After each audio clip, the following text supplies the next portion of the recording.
Bonjour, c'est Jules Lavie pour Code Source, le podcast d'actualité du Parisien.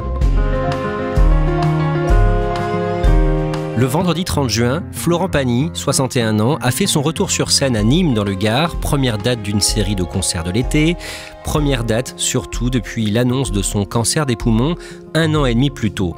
Florent Pagny se sent en forme, il prépare actuellement un album de duo ainsi qu'une émission avec TF1 et ses retrouvailles avec le public cet été sont chargées d'émotions. Code Source résume aujourd'hui la carrière de Florent Pagny depuis les années 80 jusqu'à aujourd'hui avec Emmanuel Marolles, chef du service culture du Parisien, et Éric Bureau, spécialiste musique, qui à la fin de ce podcast va revenir sur l'actualité de Florent Pagny.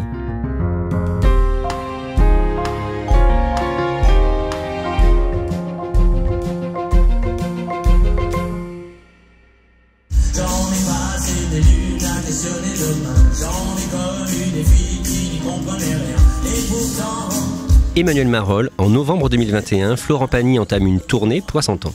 Oui, c'est vraiment une tournée anniversaire. L'idée, c'est de célébrer tout son répertoire depuis ses débuts jusqu'à aujourd'hui.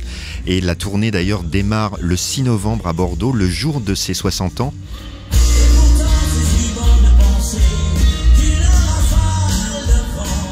Et il va s'amuser à jouer chronologiquement les plus grands tubes de son répertoire, à commencer par N'importe quoi, et puis Si tu veux m'essayer, Bienvenue chez moi, Ma liberté de penser, jusqu'à des chansons plus récentes. Mais quelques mois plus tard, le mardi 25 janvier 2022, il annonce sur son compte Instagram qu'il est malade. Bonjour, je dois faire une annonce un peu particulière. Oui, c'est une vidéo que personne n'attend, évidemment. Vidéo faite un peu comme ça, de manière artisanale, sans doute avec un téléphone, où il dit voilà, je devais reprendre les concerts, mais ça va pas être possible parce qu'on vient de me diagnostiquer une tumeur au poumon. Une tumeur cancéreuse, pas très sympathique. Les concerts sont annulés, ou en tout cas au moins reportés, et qu'il va entamer un protocole de 6 mois de chimiothérapie et de rayons. Vous allez nous raconter plus tard dans ce podcast comment les gens ont réagi à cette annonce et ce qu'il s'est passé ensuite. Mais d'abord, vous allez nous résumer la vie de Florent Pagny. Il est né le 6 novembre 1961 à Chalon-sur-Saône, en Saône-et-Loire, et il grandit dans un milieu populaire. Oui, c'est un milieu assez modeste. Son père, Jean, est menuisier, ébéniste. Sa mère, Odile, est secrétaire. Il grandit en Bourgogne, à Montchanin, très précisément, qui est un petit peu dans le triangle Montceau-les-Mines, Le Creusot, Chalon-sur-Saône. C'est une famille qui n'a pas énormément de moyens. Il raconte parfois des anecdotes où il mange correctement, mais lui aimerait manger davantage. Et il y a une anecdote dans son autobiographie où il explique qu'avec son argent de poche, après avoir mangé avec toute la famille, il était allé dans une épicerie pour s'acheter une boîte de cassoulet, et comme il dit, pour avoir les 2 saucisses de la boîte juste pour lui tout seul et pas être obligé de partager. Florent Pagny n'est pas fait pour les études, il n'est pas scolaire. Il est assez instable, il fait beaucoup de bêtises de gamin, il va jouer avec une pelote de laine dans la maison, il va casser du coup des vases ou je sais pas quoi parce que ça va le dingue dans tous les sens. Ou à l'école, il va venir avec un tournevis de son père qui est donc ébéniste pour dévisser toutes les tables de la salle de classe pour que les élèves qui vont arriver pour le cours suivant s'écroulent tous en même temps au moment où ils vont s'appuyer sur les tables. Enfin voilà, c'est des blagues un petit peu potaches. Il est un peu bagarreur aussi, même avec les plus grands, enfin il a pas froid aux yeux, ce qui fait que la scolarité est assez compliquée et son entourage sent très bien qu'il n'est pas fait pour de longues études. Un jour, quand il a 11 ans, il a un déclic. Oui, il est à la maison avec sa maman. Il met un disque de Gérard Lenormand, une chanson qui s'appelle « Il ». Il habite dans le froid. Il n'a plus ni père ni mère. Et il va chanter par-dessus la chanson, et en fait il dit lui-même cette chanson devient la mienne, je deviens ses mots, ses notes, la chanson en elle-même. Et là c'est une vraie révélation pour lui, c'est-à-dire que il dit même que physiquement, dans sa voix, dans sa gorge, il sent qu'il y a quelque chose qui se casse, comme s'il y avait une mue instantanée, une membrane qui se cassait et qui donnait de l'amplitude à sa voix. Oui, mais il parle aux oiseaux, au soleil et aux forêts. Et là, c'est une vraie révélation. C'est-à-dire qu'il se dit « je suis chanteur », pas « je veux devenir chanteur ». Il pense que viscéralement, physiquement, au fond de lui, il est véritablement chanteur. Et même sa maman, qui a eu un peu des rêves de chanteuse. Elle a toujours beaucoup aimé la musique, elle chantait comme ça en amatrice et se dit « Waouh, là il se passe quelque chose ». Mais ça va pas plus loin à ce moment-là. Il a 11 ans, donc il est encore à l'école, au collège, etc. Mais lui, il sent qu'il s'est passé un truc. Il monte à Paris quand il a 16 ans. À l'âge de 16 ans, il va un petit peu galérer et puis il va réussir à intégrer un conservatoire, le conservatoire de Levallois, alors qu'il est assez jeune et ça va lui permettre à la fois de travailler le chant et la comédie, enfin l'acting. Et de fil en aiguille, alors qu'il fait des petits boulots, notamment le soir, la nuit, il est barman, il va rencontrer Dominique Besnéard, qui est casteur à l'époque et qui cherche un nouvel acteur pour un premier film d'un jeune réalisateur qui s'appelle Jean-Jacques Benex, qui va tourner Diva, et Florent Pagny est en compétition jusqu'au dernier moment avec un autre acteur qui finalement va être choisi pour Diva. Donc Florent Pagny va louper le rôle, mais il tape dans l'œil de Besnéard, donc Besnéard va le mettre sur d'autres castings, il va passer d'autres essais et là il va vraiment commencer une carrière d'acteur, alors plutôt de second rôle. Il va jouer dans pas mal de films. Moi, c'est Tom. J'ai 30 ans. Et depuis quelques mois, je souffre d'une drôle de maladie. Je ne crois plus en rien. Ça a été vraiment une première partie de sa vie d'artiste. Sur les plateaux de cinéma, tout le monde remarque sa voix puissante et il se dit qu'il a une carte à jouer en tant que chanteur, qu'il a un don qu'il doit exploiter. Florent Pagny enregistre une chanson qui va devenir un tube en 1988. À l'époque, il commence à travailler avec un producteur qui s'appelle Gérard Louvain, qui est aussi un producteur de télé, qui a produit les émissions de Jean-Pierre Foucault, notamment Sacrée Soirée. Et il dit à Louvain qu'on m'écrive des chansons, apportez-moi des chansons. Et en fait, les auteurs, les compositeurs qui lui en amènent, pour l'instant, n'arrivent pas à le satisfaire. Donc il se dit, je vais l'écrire moi-même. Et il écrit cette chanson sur la drogue, en fait, sur les excès, sur le fait de faire n'importe quoi, comme le dit le titre de la chanson.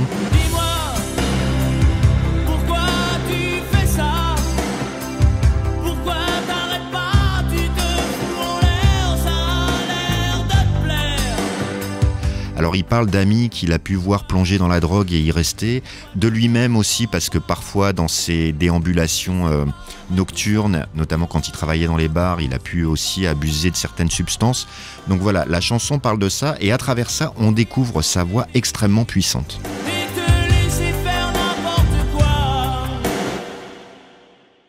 En 1989, à 28 ans, Florent Pagny rencontre une très jeune chanteuse, Vanessa Paradis. Oui, alors ils n'ont pas du tout le même âge. Lui a 27 ans, elle en a 16, mais par contre, artistiquement, ils en sont un petit peu au même point. C'est-à-dire que lui vient de sortir une première chanson dont on vient de parler, N'importe quoi, qui est un très gros succès. Vanessa Paradis a sorti Joe le Taxi, qui est aussi un tube incroyable. Joe le taxi va pas partout. Lui, il vit ça assez sereinement et de manière positive. Il a 27 ans, donc il est plutôt adulte. Et pour Vanessa Paradis, c'est beaucoup plus compliqué. Elle s'en prend plein la tronche. Elle se fait cracher dessus au Midem à Cannes. Elle se fait chambrer dans la rue parce qu'elle est encore collégienne. Et lui, il est assez séduit par cette jeune fille et inversement, mais au départ un peu comme un grand frère. Alors qu'elle, elle tombe quand même très très vite amoureuse de lui, mais elle lui dit pas tout de suite. Et voilà, il va y avoir une vraie histoire comme ça. Ils vont partager leur vie malgré cette grosse différence d'âge. En 1990, Florent Pagny sort son premier album intitulé Merci. Il se vend très bien, il est disque d'or, plus de 100 000 exemplaires. Et dans cet album, il y a un titre qui vise les journalistes qui le critiquent. Presque qui roule, pas vraiment cool, presque qui coule, me casse les couilles. Oui, c'est un titre qui s'appelle Presse qui roule. Alors le titre de la chanson est une référence directe à un média qui a parlé de lui et de sa vie privée, un magazine de musique qui s'appelle Rolling Stone et qui a évoqué sa relation avec Vanessa Paradis. Et le Presse qui roule est vraiment une allusion à Rolling Stone, Rolling. Et dans cette chanson, il va parler justement de la presse qui lui casse les couilles. Donc c'est une chanson qui va sortir en 45 tours, qui va être diffusée à la radio, mais qui va forcément le griller avec une partie des médias qui n'ont pas du tout envie de parler d'un type qui chante une chanson comme ça.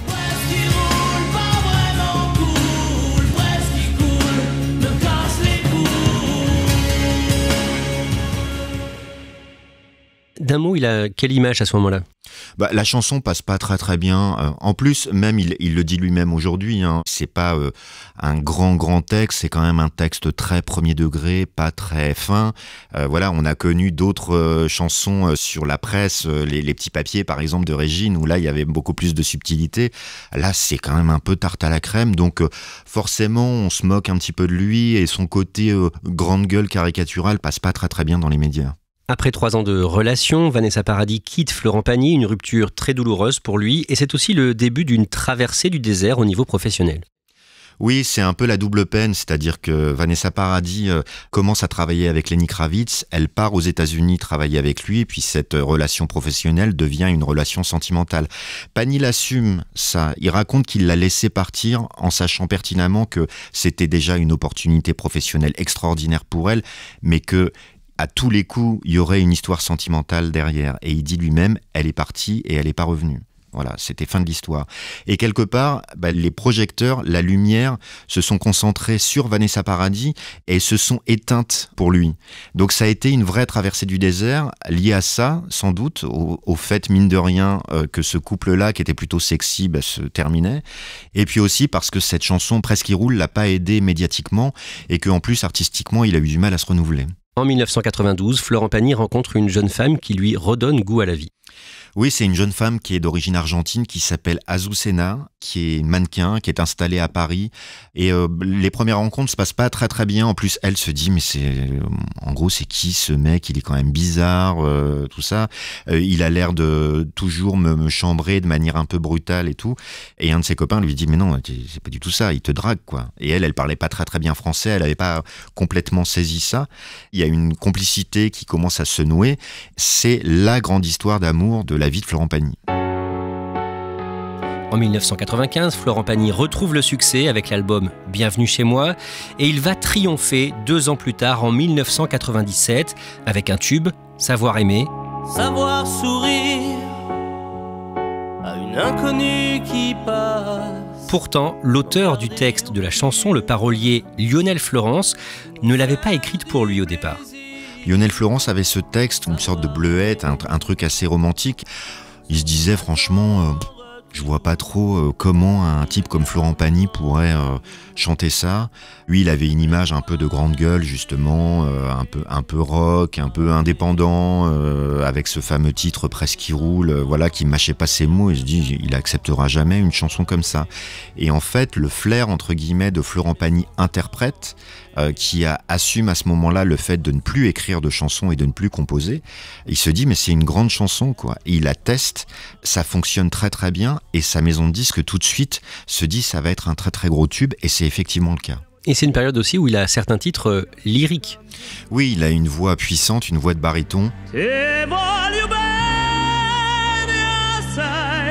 va notamment reprendre une chanson qui s'appelle Caruso, qui est une chanson qui a été au départ enregistrée par un artiste italien qui s'appelle Lucio Dalla et qui a été après popularisée par Pavarotti, donc qui est une sorte de pop lyrique, c'est-à-dire qu'on a le sentiment que ça pourrait être une chanson d'opéra classique, ce qui n'est pas le cas, mais comme Pavarotti l'a reprise, ça devient une sorte de classique dans tous les sens du terme, et c'est très compliqué à chanter, et Pagny fait partie des rares chanteurs à pouvoir interpréter un titre pareil. Au début des années 2000, il a des problèmes avec les impôts, avec l'administration fiscale, et il en fait une chanson qui sort en mars 2003.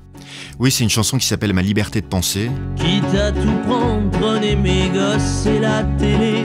Qui va raconter de manière assez légère et humoristique ce qu'il est en train de vivre à ce moment-là. Alors le texte dit quitte à tout prendre, prenez ma brosse à dents, mon revolver, la voiture, ça c'est déjà fait, et c'est effectivement le cas.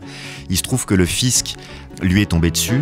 Puisqu'ici tout est négociable, mais vous n'aurez pas ma liberté de penser.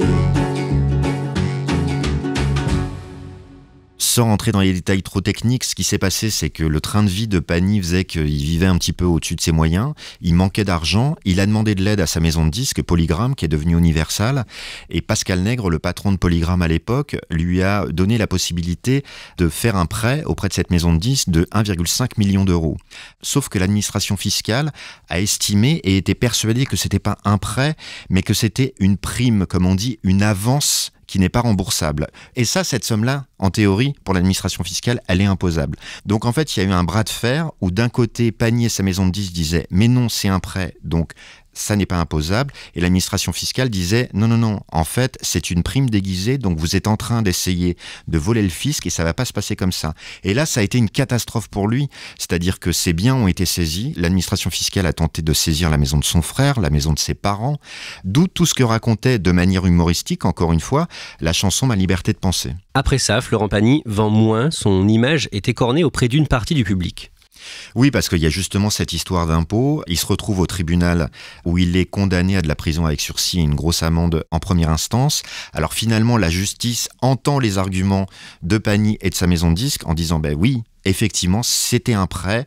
Tous les éléments montrent que c'était un prêt, donc il n'y a pas de souci. » Donc là-dessus, il est relaxé. Après, il est quand même condamné pour une histoire de TVA qui n'a pas été déclarée, etc. Bon, voilà. Mais toujours est-il que dans la tête de l'opinion publique, Pagny, c'est le mec qui essaie de gruger, qui essaie de ne pas payer ses impôts, etc. Donc à la fois, Ma liberté de penser est un énorme succès commercial parce qu'il y a plein de gens qui trouvent la chanson très très bien et puis qui sont assez amusés par cette histoire et la façon dont il en parle de manière un peu ironique. À vouloir toujours taxer plus pour gagner plus et se rendre compte que c'est moins, peut-être qu'un jour il y a un Schroeder qui arrivera, un Schroeder français qui dira « et si on taxait moins ?» Et puis il y a toute une autre partie du public qui dit il n'y a pas de raison de saluer le succès de ce type-là qui fraude le fisc. À cette période, il vit en Argentine avec sa femme Azucena. Ils ont 2 enfants, un garçon, un cas et une fille à elle. Et il tient un ranch, il a un élevage de bétail. Emmanuel Marolle, à partir de 2012, Florent Pagny fait de la télé en France sur TF1. Il est l'un des jurés, l'un des coachs de l'émission qui repère de nouvelles voix, The Voice. Monsieur Florent Pagny, vous allez voir que ce soir, 3 talents par équipe vont se produire ici même. Il est comment dans ce rôle ? Il est vraiment à sa place. Ce qui est assez logique parce que c'est, comme son nom l'indique, une chanson autour de la voix. L'idée est de dénicher de nouvelles voix. Et lui, pour le coup, la voix, il s'y connaît.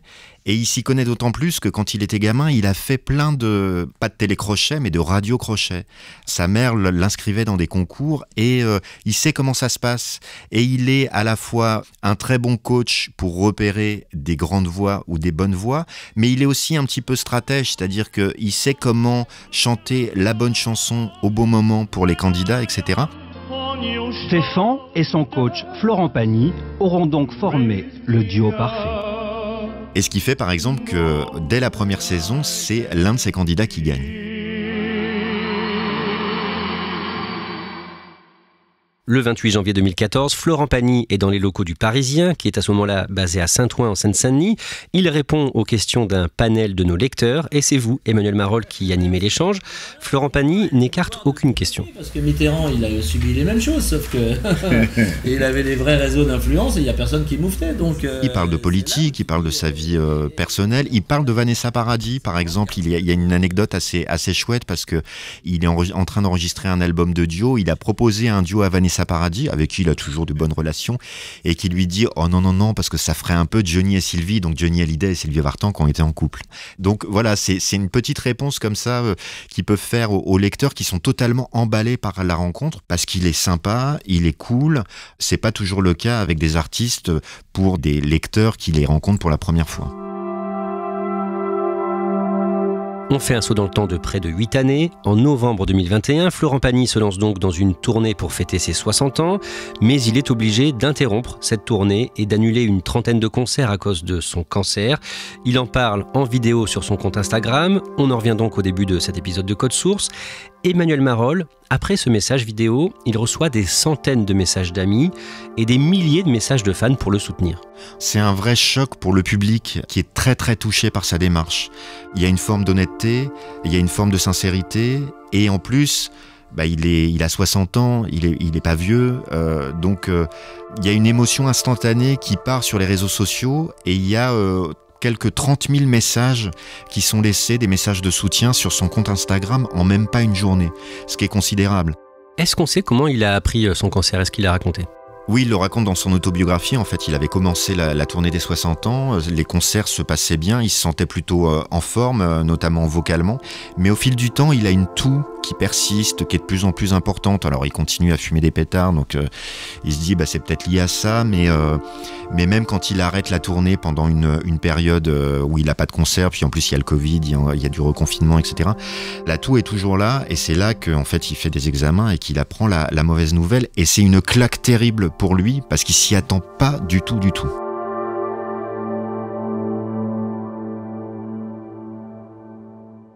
Le cancer de Florent Pagny, un cancer des poumons, n'est pas opérable. Le chanteur suit des séances de chimiothérapie et de radiothérapie. Les traitements fonctionnent.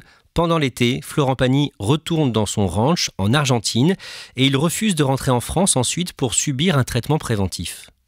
Oui, alors il reconnaît lui-même qu'il a fait une connerie, tout simplement. C'est-à-dire qu'il y a un moment où il a cru qu'il était 100% en rémission et les médecins lui proposent de l'immunothérapie. Donc, comme son nom l'indique, il y a un traitement préventif pour essayer d'éviter au maximum une récidive. Et puis, ça veut dire qu'il faut qu'il vienne en France ou qu'il aille aux États-Unis alors qu'il est en Argentine. Le principe d'un traitement pour soigner quelque chose qui apparemment est guéri, intellectuellement, ça lui va pas. Enfin, il se sent un peu prisonnier de tout ça. Et il se dit, j'ai pas envie, après tout ça va, c'est pas la peine. Et effectivement, la récidive arrive. Il m'a appelé un soir, il y a près d'1 an, pour me proposer ce film. Cela faisait bientôt 6 mois que Florent Pagny se savait malade. Emmanuel Marolles, cette année, le dimanche 5 mars, Florent Pagny est dans l'émission 7 à 8 sur TF1. Il a répondu longuement à une journaliste de la chaîne, une interview tournée en 3 fois à 3 endroits différents, à Paris, New York et en Patagonie en Argentine. Il se livre. Oui, il n'y a pas de pathos dans ce qu'il raconte. Il est digne, il est franc. Je sens bien que je suis pas toujours... Je me réveille des fois un peu fatigué, donc... Mais bon, ça nous amène à un tout autre discours. J'aurais préféré être là à rigoler, à balancer des vannes et à dire « Ouais, tout va bien, ça, c'est nickel, il n'y a plus rien, il n'y a rien qui est revenu ». Et en fait, l'émission va remonter le temps puisqu'elle a été enregistrée sur différentes périodes où à un moment on voit que ça va beaucoup mieux, qu'a priori il est complètement en rémission. Une autre où il commence à parler justement de l'immunothérapie tout en avouant qu'il n'a pas envie de la faire parce qu'il dit lui-même « il faut que je continue à vivre ». Alors oui, je fais le rebelle, mais je suis pas totalement inconscient. Si ça tourne mal, je retournerai suivre un traitement en France, etc. Et à la fin, il se dit, voilà, entre guillemets, je me suis fait avoir, j'ai fait une erreur. Peut-être que si j'avais été en France, j'aurais peut-être pas ce ganglion qui apparaît comme ça. Et si j'avais suivi le programme prévu, peut-être, c'est un peu de ma faute. Et il emploie une expression qui est assez forte. Il y a un truc qui est plus fort que ma liberté. Sous-entendu, la maladie, on ne peut pas la contrôler et on ne peut pas la balayer comme ça d'un revers de main. Surtout quelque chose d'aussi grave, ça peut revenir et c'est exactement le cas. Éric Bureau, depuis le début de l'année, Florent Pagny prépare un nouvel album, un album de duo. Qu'est-ce que l'on en sait pour l'instant ? Pour l'instant, on en sait peu de choses. On sait qu'il sortira à la rentrée. C'est un album de auto-reprise en duo avec tous ses amis. Et donc l'idée c'est de reprendre ces tubes avec ses meilleurs amis et qui sont souvent les auteurs ou les compositeurs des chansons. Zazie, Carla Bruni, Kenji Girac, Lara Fabian... Bref, un who's-who de la chanson française. Et pendant le mois de juin, le mardi 20 juin, à la scène musicale à Boulogne-Billancourt, près de Paris, Florent Pagny enregistre une émission de télé importante pour TF1. Oui, c'est le corollaire de cet album de duo qui va sortir au mois de septembre. Cette émission sera diffusée autour de cette sortie. Et elle a été conçue comme un concert qu'il donne avec ses amis. Donc il n'y a pas d'animateur, c'est lui qui est au micro pendant 2h30, qui ne se quitte jamais la scène et qui introduit à la fois ses amis mais qui explique aussi l'histoire de ses chansons qui ont souvent été composées par ses invités. Et il conçoit cette émission à la suite de l'enregistrement de son album comme un test pour sa voix et pour sa santé alors qu'il prépare son retour sur scène. Son retour, ce sera quoi d'un mot ? C'est une tournée d'été des festivals, 17 dates qui l'amènent jusque début septembre.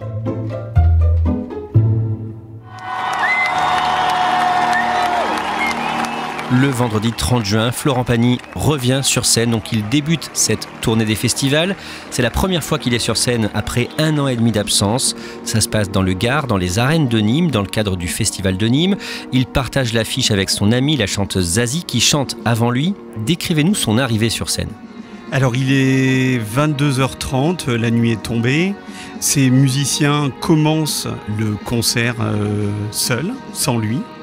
Il y a une attente qui est immense, enfin tout le monde est très ému et très excité de le revoir.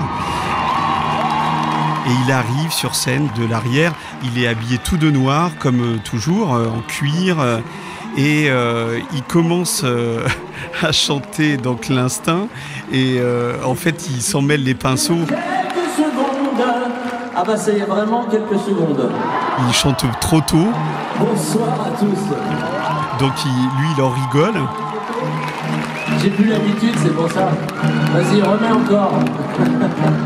Et surtout, à la fin de cette première chanson, lui va tout de suite dire que ça lui fait quand même quelque chose d'être là, de revenir. Il s'en est sorti si bien de cette histoire, c'est les termes qu'il emploie. Eh oui, ça fait un drôle d'effet quand même, puisque ça fait 1 an et demi que j'ai pas repris, que je suis pas remonté sur une scène comme ça et que je vous ai pas retrouvé. C'est en grande partie grâce à l'amour des spectateurs et grâce au message d'amour aussi et de soutien qu'ils lui ont envoyé pendant ces 1 an et demi. Savoir sourire à une inconnue qui passe. Comment se passe la suite du concert ? Sa voix est très impressionnante parce qu'à plusieurs moments, quand il monte des notes ou quand il les tient, que ça soit Caruso ou un petit peu plus tard les Murs Porteurs, enfin, il est toujours au rendez-vous, quoi. Ça m'a fait penser à Johnny Hallyday qui, malgré sa maladie, avec une voix sur son dernier album et sur ses derniers concerts qui était extrêmement claire et très puissante parce que, mine de rien, ils ont été obligés quand même tous les deux d'arrêter la cigarette. Donc forcément, leur voix, elle a gagné en clarté et en puissance grâce à ça. Qu'on tire un trait sur le passé. Que vous disent les fans une fois que Florent Pagny quitte les arènes de Nîmes ? Ah ben les fans, ils sont à la fois extrêmement émus, extrêmement heureux. Ils ont retrouvé le chanteur qu'ils avaient quitté 1 an et demi avant. Ils sont là pour le soutenir. C'est pour ça que ce premier festival a été rempli à ras-bord, 10 000 spectateurs. Et c'est pour ça que je pense que sur la tournée des festivals, tous les concerts vont être complets. Parce que justement, ces fans veulent, à la suite de tous les messages qu'ils ont pu envoyer sur les réseaux sociaux, être physiquement présents pour son retour sur scène et pour le soutenir. Dans les rares interviews que Florent Pagny a accordées ces dernières semaines, on comprend que sa maladie l'a rapproché un peu plus de ses intimes, notamment de son fils, Inca, et de sa fille, Aël. Emmanuel Marolles, aujourd'hui, est-ce qu'on peut dire que cette épreuve que vit Florent Pagny, ça a changé son image pour une partie du public en France ? Oui, il a un capital sympathie encore plus important qu'avant. Il y avait, comme je disais tout à l'heure, une partie du public qui aimait sa personnalité, ses coups de gueule, son côté frondeur, puis d'autres que ça agaçait. Là, il y en a beaucoup moins. On a envie d'être solidaire avec ce qu'il traverse, et puis encore une fois, avec l'honnêteté, la transparence avec lesquelles il a pu parler de tout ça. Donc, oui, je pense que le public est vraiment derrière lui, le porte, les concerts qu'il a repris là le montrent, et je pense que ça va continuer, et j'espère encore pour longtemps, le temps qu'il arrive à se débarrasser de cette maladie.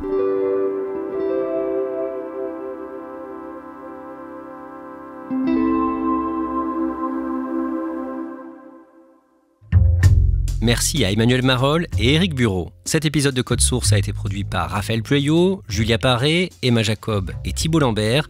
Réalisation, Pierre Chaffanjon. Code Source est le podcast quotidien d'actualité du Parisien.